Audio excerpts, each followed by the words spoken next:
the title aside, you can just call me Baba Musah. That's fine. He's a good friend of ours. That's how come perhaps I forgot the fact that there's a lot that has happened in his life over the last few years. Doc, it's wonderful to have you on the line. First, let's start with an introduction to the metal called lithium.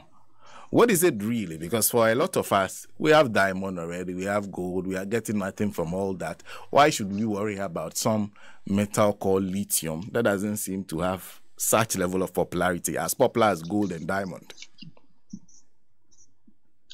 Okay, thank you very much, and good morning once again to the cherished listeners of Radio Gold.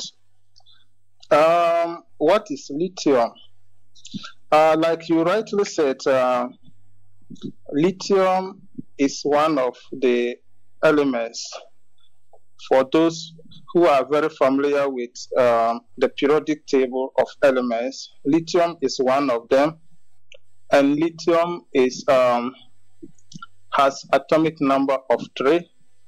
And it also belongs to group 1 elements in the periodic table. So lithium, as we all know, or as many people know, was first the first lithium mineral was first discovered in the 1790s by a Brazilian scientist known as Jose Bonifácio de Silva. He discovered the first lithium mineral called petalite.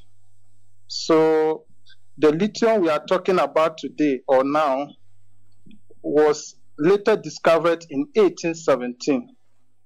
That is about over 200 years later, 1817, or if you like, between 1817 to date, it's about 206 years since lithium was discovered. And this lithium was discovered by a Swedish chemist who was working on the earlier petalite lithium mineral that was discovered earlier by a Brazilian scientist. So since then, he actually named this element lithium. And the lithium comes from the Greek word lithos. Lithos in Greek means stone.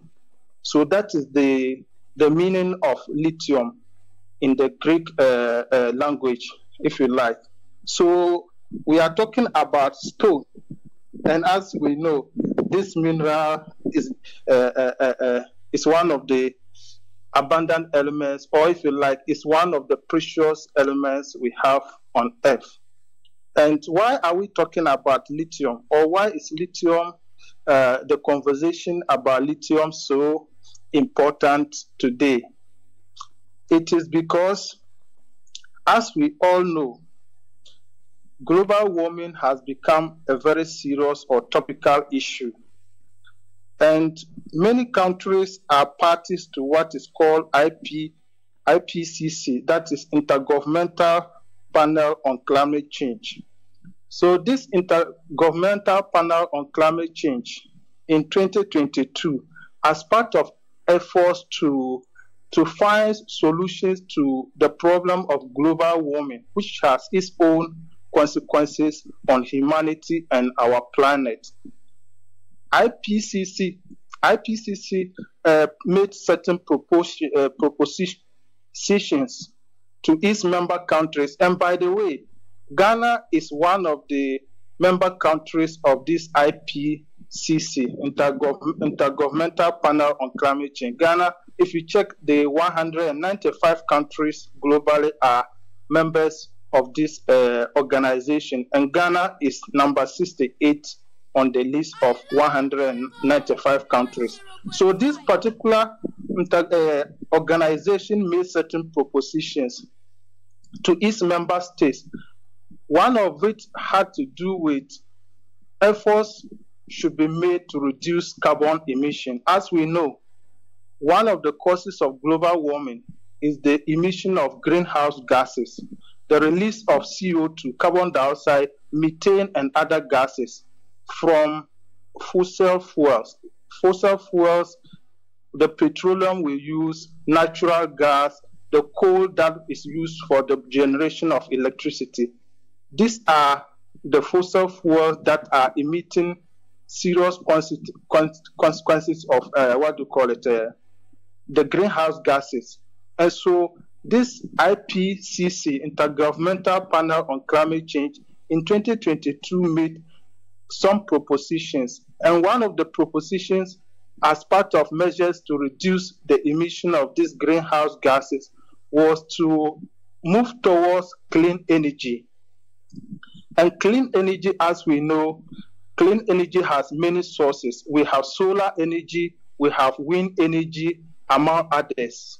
So the reason why lithium is making the headlines or is making so much news today is because lithium has been identified as one of the transitional elements as far as clean energy is concerned. So if you ask why is lithium so important today, this is just the background I have given. It is because it is one of the critical elements that is required as far as clean energy is concerned. And it is used in the production of batteries, for example, for electric vehicles. And vehicular emission is one of the great sources of pollution of the environment that leads to global warming. So that is the connection between lithium today and the global consumption and global production. I don't know if this foundation is clear. Yeah, you called it a transitional element. And then you talk about the production of batteries for electric vehicles. Explain what you mean by a transitional element. And when you say production of battery for the electric vehicles is not a concept that a lot of us in Ghana are familiar with. How does this all work? Actually, lithium itself not. I describe it as a transitional element in the conversation of clean energy. I mean, if you like, it's an essential element that forms part of the key material that is used in the production of batteries. But Senna, it is not just batteries for vehicles alone. Lithium is also used in the production of, for example, solar energy. The batteries used for the storage of solar generated power.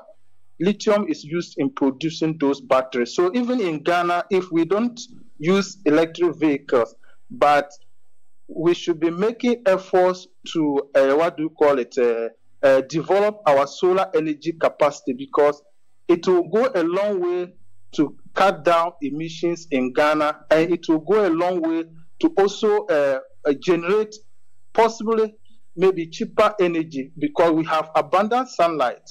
Okay, so if you look at the dynamics of lithium in the manufacture of battery, because batteries is on top, because if you look at the production of lithium globally, the use of lithium in batteries is the number one. In fact, global production of lithium, 80% of global production of lithium today goes into the manufacture of batteries for vehicles, big vehicles and cars. So we can say that even laptops, the laptop you use, Senna, the battery is made from lithium ion. Most batteries today, chargeable batteries today we have are lithium batteries. You can talk about our mobile phones, right? And many other devices that are used in our daily life. So it is not just about car batteries alone. But even talking about car batteries, like I told you, Ghana is a member of the IPCC that agreed that by 2030 or by 2035, we should make a lot of efforts to reduce carbon emission. Senna, you, after your program, you get onto the streets of Accra. The cars that are run on diesel and petrol, even if you don't see what do you call it, the exhaust fumes, but when a car passes you by, or when a car passes by you, you will feel the scent of the exhaust fumes. The inhalation of these exhaust fumes are causing a lot of health problems. And so we cannot say that probably we are not yet there as a country, maybe to move from crude oil or to move from fossil fuel to electric vehicles. And so we should just say that this is about developed countries. No, the world is moving towards clean energy. And the earlier we also position ourselves as a country to take good advantage of the mineral resources we have, especially those that will also play important role in the clean energy transition, the better for us. So lithium is basically is important for our present and will be important for the clean future we are looking for. Absolutely. Lithium is very important for our present and our future. Mind you, as I said, the consequences of global warming, we are all living witnesses to that. One of the notable consequences of global warming is climate change. Climate change also has direct consequences or direct effects on floodings. Senna, today, look at the issue of floodings around the world. Just look at our own continent. This year alone, look at the flood that happens in Libya. Look at the reckless opening of the Akusumbo Dam. I call it reckless because I think that if the spillage process had been managed properly, the devastation or the effect it had on our compatriots in Volta region would have been better.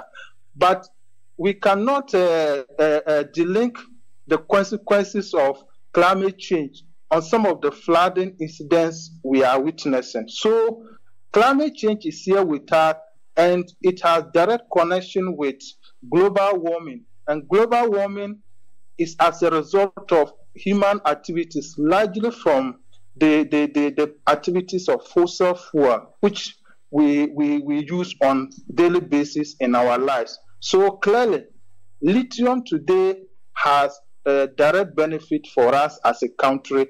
It has direct benefit for the whole world, and it has direct benefit for us as a country tomorrow, and it has direct benefit for the whole world tomorrow, because whatever is happening today has its replica effect on tomorrow. So that is the connection.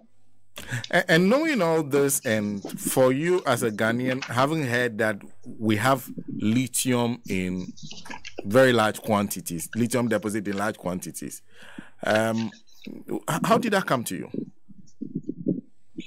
When I heard the news, I was very happy and I was very excited because of the nature of my study background as an environmental science engineer. I'm very familiar with, I'm an advocate for clean energy based on my professional understanding of how the environment works, or how events in the environment impact on our survival and the survival of other living species like plants, animals, and other things. So I was very excited when I heard the news about the discovery of lithium in large quantities. And by the way, according to the government, according to the Minister of Lands and Natural Resources, the discovery in the central region, that's in Fansipim municipality, I understand that some other parts of the country equal have some deposits of this mineral. So it means that if the information from the minister is anything to go by, Ghana, we also have at least some reasonable deposits of this precious mineral. I think for me, lithium now is the new gold, because given that the whole world is moving towards clean energy, and lithium being one of the highly demanded elements, I mean, for the production of materials in the energy transition, clearly we should count as ourselves among the lucky people. But then, the discovery alone does not necessarily make us rich, or will not necessarily make us rich if our government today does not ensure that due diligence is done to ensure that Ghana and where these minerals are discovered, the people get the maximum benefit from the minerals. So now let me give you these few statistics. If you look at the global discoveries of lithium, I'll tell you that Ghana is even in the list. I mean, the deposit or the reserve Ghana is said to have, we are among the least countries. If you look at currently about 24 countries in the world have been cataloged according to the U.S. Geological Department of having discovered lithium. If you look at the top countries is Bolivia. Okay. Bolivia has deposits of 21 million tons. That's the deposit that has been discovered in Bolivia. Argentina is the second country, 20 million tons. The USA is the third country with 12 million tons. But if you come down, Ghana is on number 21 in the list with 180,000 tons. Maybe we could discover more, but at the present, that is the information based on the U.S. Geological Survey Mineral Commodity Summary, January 2023. So clearly, if you come to the African continent, Senna, the country with the highest deposit as we speak today, according to the U.S. Geological Survey information, January 2023, Congo, Kinshasa has 3 million tons. Mali has 840,000 tons. Zimbabwe has 690,000 tons. Namibia has 230,000 tons. Ghana has 180,000 tons. So if we come down to the African continent, among the 5 countries that have made discoveries of lithium, Ghana is at the bottom. Ghana is number 5. So it means that other countries have more of these minerals even than us. So we must take appropriate steps to maximize the benefit of this mineral. Senna, as far as my research is concerned, or as far as literature is concerned, Ghana has been mining gold for some research papers say that for over 500 years. Some research papers even say that Ghana has been mining gold for over 1,000 years. Whichever it is, we all know that Ghana has a very long-standing history of mining gold. But the question we need to ask ourselves, and what should guide us going into this lithium conversation, is look at the long years of Ghana mining gold, and look at some of look at the state of development in the gold mining areas across the country. Clearly, there is a clear disconnect between the where these gold resources are being mined and the level of development. So the question we should ask ourselves is, why are we getting these resources, but it does not even reflect in the development status of these communities or the country as a whole, as a country. So clearly, it means that something is not going on well. So we must be guided by the past, especially as far as gold mining is concerned, so that the recent lithium discovery doesn't become another gold debacle we have in Ghana. So that is why I think that the conversation should be broadened. The government should broaden the conversation, the consultation. It looks like, I've listened to the minister. The minister seeks to make the point that this is the best deal, blah, blah, blah, blah. But I disagree with the minister respectfully. I disagree with him. Maybe he is looking at it from the perspective of he's looking at the whole thing with a different lenses. But for me, I think that the 10% royalties the minister wants us to applaud government for is neither here nor there. The question is, can't we get better than the 10%? The answer is yes, we can get better than the 10%. So if we can get better than the current 10% royalties, then obviously the 10% is not the best.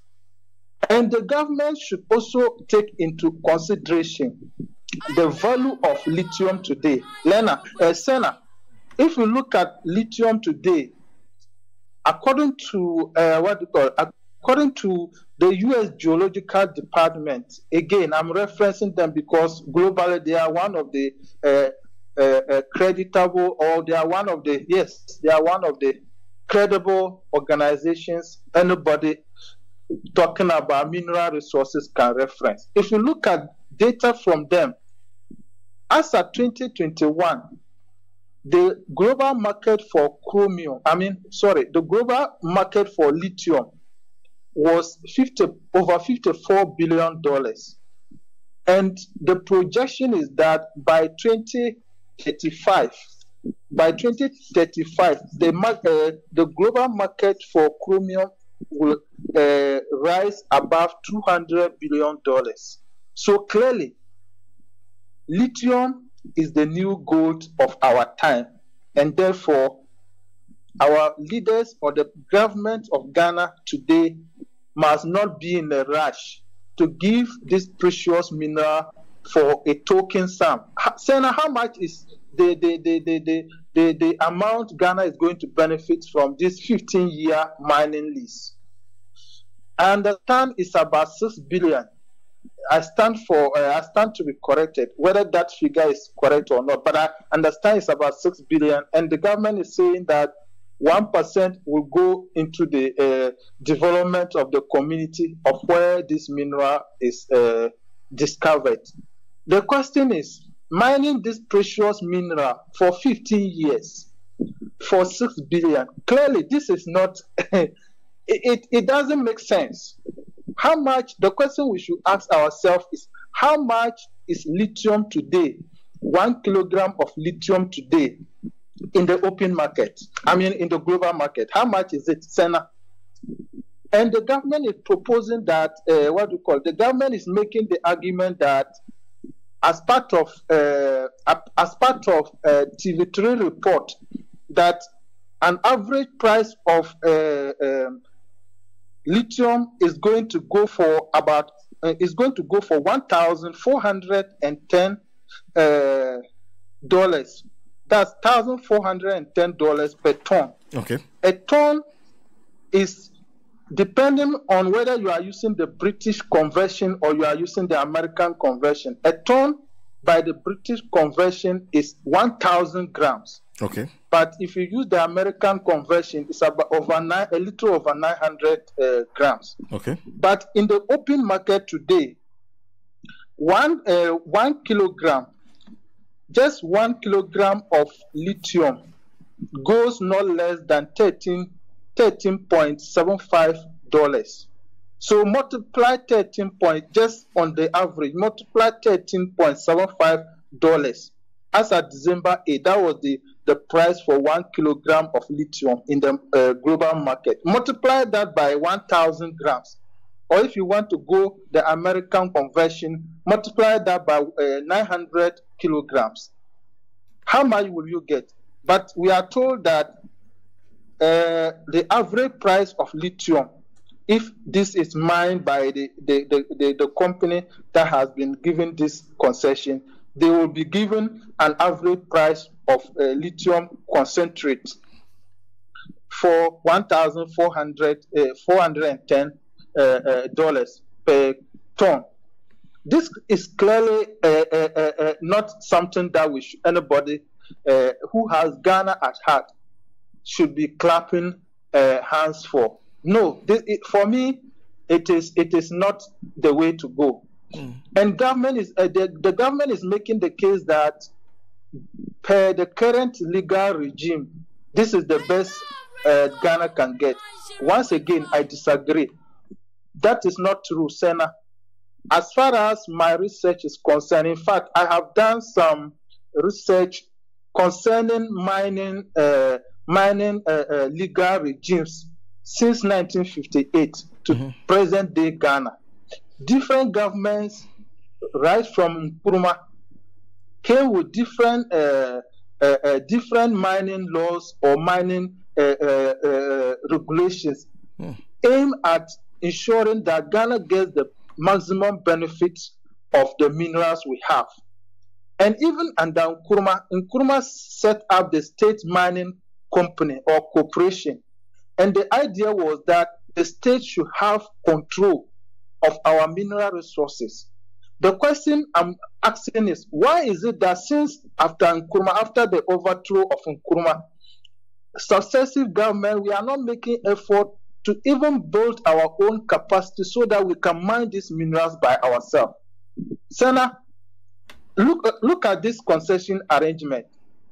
Is it the best for Ghana? Apart from concession arrangement is basically like auctioning. So at the end of the day, maybe we are going to lose more than we should have gained, because look at the average price the company is given to Ghana, whether the prices of lithium even goes higher or not. But today, even if we are looking at the present day market price, I mean the value, the price of lithium in the market today, clearly 1 kilogram going for $13 is not something. If you do the average calculation of 1,000 kilograms, or if you do the calculation of 900 kilograms, you will get more than what they are trying to offer us. So for me, the government should not rush to ratify, Parliament should not rush to ratify this agreement. The agreement needs thorough scrutiny to ensure that if the concession arrangement is not the best, there are other methods. I listened to the former Chief Justice, Auntie Sophia Akufu, who spoke on one of your sister stations, and she was asked whether she thinks this arrangement is the best for Ghana. She said no. Her answer was emphatic. And she also made the suggestion that the concession arrangement or the lease agreement may not be the best method Ghana should use for this lithium. We could go in for joint venture so that Ghana will identify a suitable investor and go into partnership with that investor, so that at the end of the day, Ghana can gain a lot of profit from these resources. Ghana can also go what other people call the service contract or product sharing agreement, where the parties involved, including government, decide that, okay, let's pool our resources together. Let's mine this mineral, or mine this mineral, give it to us, we sell it, and you charge us, we pay you how much we'll pay you, and the rest of the money belongs to us as a country, or it belongs to the state. So for me, the minister claims that this is a different deal altogether, but I think it is never so, because over the years, Ghana has been using this concession arrangement, concession license, lease, or whatever, in the exploitation of our minerals. And the question we should ask ourselves, how much value, how much benefit has the country gained from this kind of arrangement? Isn't it time for us to think about possible different methods, as the former Chief Justice Auntie Sophia Akufu suggested, and many other people also made the same suggestions? So clearly, even on just this weekend, I heard the former Deputy Attorney General, Mr. Joseph Penka, who also admitted that yes, this deal is better, but it is not the best. He agreed during one of the discussions on your sister network. He agreed that it is a better deal, but it is not the best. So the question is, if it is a better deal and not the best, why don't we go for the best deal? So clearly, even people in the government also believe that this is not the best deal Ghana should have gotten. And so it is not late yet because the deal is not ratified by Parliament. And so the government can still take the agreement back and do wider consultations. If it means changing the approach or the methodology to use for this mineral, we should do it for the benefit of today's generation and the generation yet unborn. And that was the question. I'm coming to, because you're talking about conversations. Should the conversations be limited to the mining of the mineral? Should we also be considering whether or not we should mine it at this time at all? Very good. That's a very fantastic question. I am also of the view that if we don't even have what it takes to mine this lithium, knowing that the value of lithium is on the rise, the demand for lithium is on the rise. Even in 2021, 2022, demand outweighed production. So clearly, this is basic economics. When demand outweighs production, it means prices are going to show up. Is that not so? So why are we in a rush? Why are we in a rush to dispose of this precious mineral at this time? Is our economy so bad that if we don't auction this lithium at the current arrangement, we cannot survive as a country? Where are the men this government promised that they have? Were we not told that we have all the resources in the country we have? It was because of bad management. So today, are we getting the best management we were promised? Obviously, no. So for me, it is about today's generation and future generation. And if we cannot put in place proper structures or framework to ensure the judicious exploration of our mineral resources, we should leave it in the ground until such a time we are prepared to mine this, especially maybe by ourselves. Why are we not developing our capacity as a country over the years to ensure that we have the capacity and the technology and the know-how to process or to mine these minerals by ourselves? We are just waiting. Any mineral we discover, then we are quick to give it out on concession or lease agreement. And then all that we take is 10%, 6% or 10% royalties, and we are so happy with that. Why can't we take ownership of our mineral as a country, so that even if it means that hiring expertise from different countries to come and work for us to pay them, wouldn't that be a better option, Senna? Rather than just giving it out on auction, because a concession arrangement or agreement is just basically auctioning.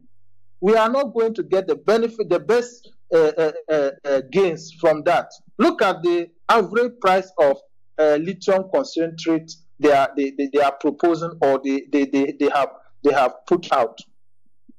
1,410 is just an insult for me.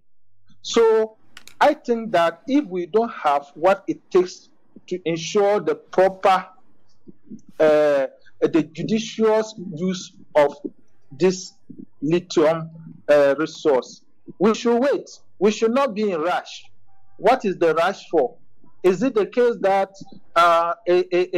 a government that is bound to be in opposition is in a hurry to auction the mineral so that whatever benefits in there, they get their share and leave power, and the next government comes to and cannot do anything about the agreement? I don't think this is the way Kwame Nkrumah's Ghana should be run. I think that Ghanaians have been shortchanged for far too long, and it is time for Ghanaians to join this lithium conversation and say that no more shortchanging of the people of Ghana by people who have been entrusted with the mandate to take care of our resources. Otherwise, Senna, the question we should even ask is, has government done consultation with where this mineral has been discovered? As far as Ghana EI laws or as far as best practices are concerned, anytime government is going to embark on a project, there should be what is called a consultation meeting with the affected communities. It is called environmental impact assessment. Okay. For example, this should be done in areas that will be affected by this mining so that the people can give their views. Government can incorporate the good suggestions from this environmental impact assessment so that it can be incorporated into whatever arrangement government is going to make to the benefit of the people and to the country. Okay. As far as my checks are concerned, I don't think anything of this sort has happened. Okay. So why is the rush to auction this precious mineral? Doc, I think that is not the way to go. Yes. Thank you. Senna. Thank you very much for speaking to us. You've been very, very helpful. Thank you, Doc. Thank you very much. I'm grateful, and good morning to the precious listeners of Radio Go. Thank you very much, Senna. Dr. Engineer Baba Musah joined us. He is currently a postdoctoral researcher at CAS, China, but he is his background is renewable natural resources. That's where his background is. He's also an environmental engineer that is duly licensed by the Ghana Institution of Engineers under the Engineering Council of Ghana. We are joined on the line also by Dr. Komna Donkor, who is Member of Parliament for Pro East. Thank you very much for your time. Good morning to you. Good morning.